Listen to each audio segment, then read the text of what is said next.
तर मुंबई महापालिकेमध्ये विरोधी पक्षनेत्याच्या नावासाठी ठाकरेंच्या सेनेकडून चाचपणी केली जाते असं सूत्र सांगतायत। माजी महापौरांना संधी की नवीन चेहरा देणार याकडे लक्ष लागून आहे। माजी महापौरांसह तरुण नगरसेवकांच्या नावासाठी या ठिकाणी चाचपणी केली जाते।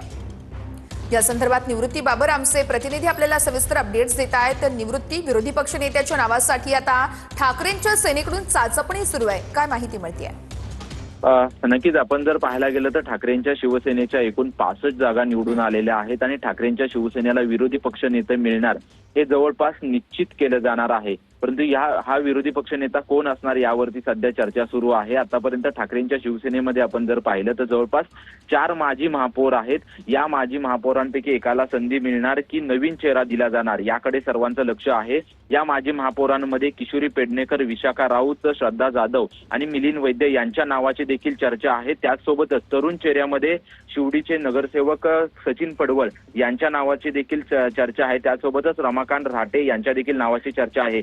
आज ठाकरेंच्या शिवसेनेचे सर्व नगरसेवक शिवसेना भवन येथे जमणार आहेत आणि या ठिकाणी नंतर कोकण भवन मध्ये गट स्थापनेसाठी जाणार आहेत। त्याच्या अगोदर कोणाच्या नावावर शिक्कामोर्तब होतोय बघावं लागेल। तुर्तास धन्यवाद।